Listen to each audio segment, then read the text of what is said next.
उत्तर प्रदेश सरकार के आयुष एवं खाद्य सुरक्षा राज्य मंत्री दयाशंकर मिश्र दयालु का मोहम्मदाबाद नगर में भाजपा कार्यकर्ताओं ने किया स्वागत। खबर मोहम्मदाबाद से है। उत्तर प्रदेश सरकार के आयुष एवं खाद्य सुरक्षा और औषधि प्रशासन राज्य मंत्री स्वतंत्र प्रभार दयाशंकर मिश्र दयालु का बलिया जाते समय गुरुवार को मोहम्मदाबाद के सहनिंदा में भारतीय जनता पार्टी के कार्यकर्ताओं एवं प्रबुद्धजनों द्वारा माल्यार्पण कर स्वागत किया गया।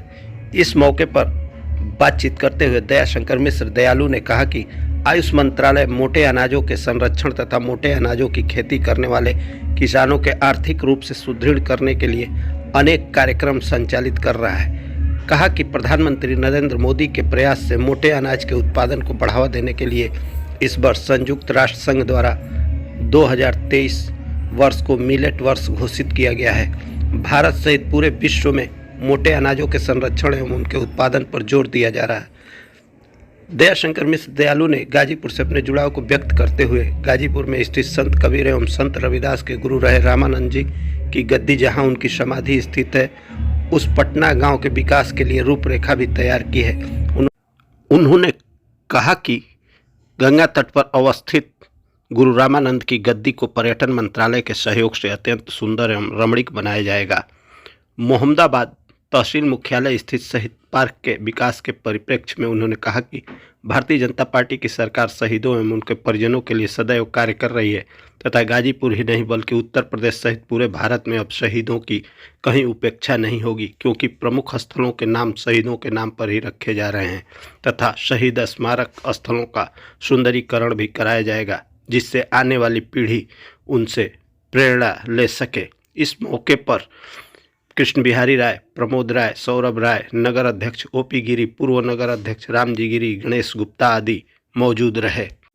इस मौके पर मंत्री श्री दयालु ने और क्या कहा, सुनिए। सबसे बड़ी खुशखबरी है कि सारे विश्व ने इस वर्ष को ही मिलेट वर्ष घोषित कर दिया 2023 को, और इस वर्ष इसके उत्पादन को बढ़ावा देने के लिए अभी आपने देखा कि मोदी जी ने देश के समस्त सांसदों मंत्रियों को लोकसभा में मिलेट्स का खाना खिलाया सबको। अभी लखनऊ में भी माननीय मुख्यमंत्री जी ने सारे अपने मंत्री और जनप्रतिनिधियों को बुलाकर सबको, तो मिलेट्स का प्रचार जिस तरीके से, और एक सौभाग्य है भारत का कि दुनिया का मोटे अनाज का सबसे बड़ा उत्पादक देश है भारत, और निर्यात के मामले में हम दूसरे नंबर पर हैं। आने वाला समय मिलेट्स का है, इसलिए कि मोटे अनाज से बहुत सारे रोगों को लोगों ने यह महसूस किया है कि खान पान का जीवन पर बहुत असर है, और कभी ये गरीबी और गुर्बत का परिचायक था ये मोटा अनाज, लेकिन आज लोगों की ज़िंदगी में रोग की बाहुल्यता ने यह साबित कर दिया है कि मोटे अनाज से बहुत सारे रोगों को नियंत्रित किया जा सकता है। तो समाज धीरे धीरे मोटे अनाज की तरफ आकर्षित होगा।